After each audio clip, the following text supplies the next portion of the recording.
So this is a Pro Strength iron remover. I spray it all over the wheels to help loosen any iron contaminants. This way I can remove them safely and effectively before any brushes or any other type of media hits them. The next thing I want to do here is spray a dedicated cleaner and agitate the cleaner with a variety of brushes. Really get into the inner spokes, the face, barrels, and the lug nuts. And then I will spray an SiO2 spray coating on. Here you can see me rinsing it away, and then the goal behind here is its hydrophobic and chemical resistance.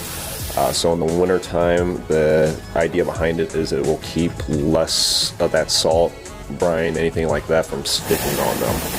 So very good durability, and then it also gives a great gloss as well. So I wanted to kind of explain to any potential client that is considering this package all the prep work that exactly goes into this package before the wash mitt ever hits the paint, before my buffer ever touches the paint. So I will do a full chemical decontamination and then foam over the car and try to loosen any contaminants, any dirt, any soils, try to encapsulate as much as that as possible before even putting a wash mitt onto the vehicle. So a question I get asked a lot is, do you clay bar the vehicle on this package? And the answer is yes and no. I refer to a clay bar as an emergency room. We only go there when it's necessary. This car had some chemical burns, obviously running it through an automatic car wash when it was 100 degrees outside. So here I tried to be as least aggressive to aggressive and used a finishing pad to clear all that out. The interior process on this is designed to get your car looking better than the day it came from the factory. I start with a thorough dusting of the interior to get into all the little nooks, crannies, crevices, air vents, anything like that. I want to get all the dirt brought down to the carpet. All vinyl, leather, plastic, and rubber is thoroughly scrubbed down. I generally like to use these soft horsehair detail brushes and a pH neutral interior cleaner and get them all thoroughly scrubbed down and cleaned out.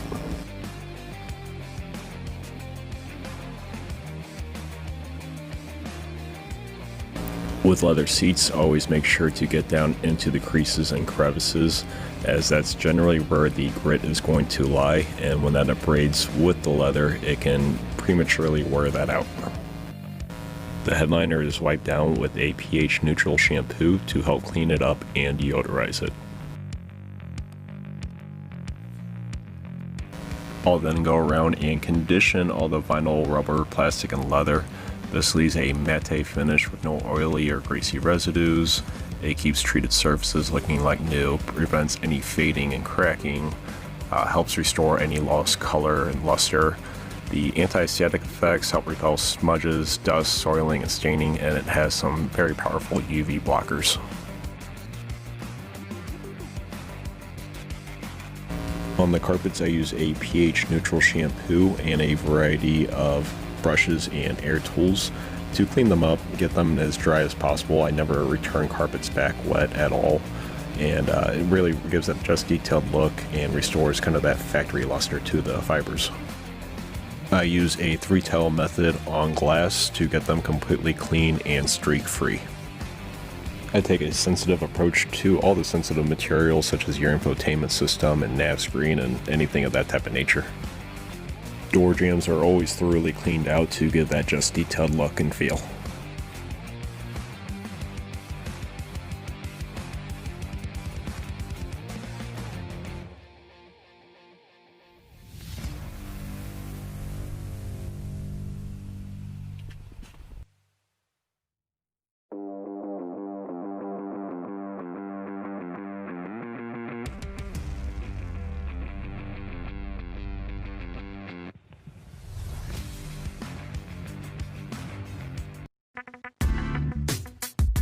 The first thing here is to cover up any electrical components such as the CPU, alternator, fuse box, and then double check any intakes.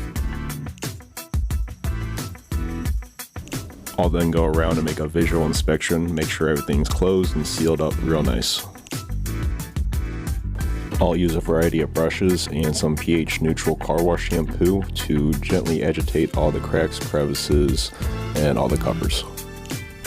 Most modern engines are engineered to be water resistant, so as long as you use some common sense here, this is perfectly safe. I'll then apply a water-based dressing to give a natural sheen and a little bit of gloss and protection.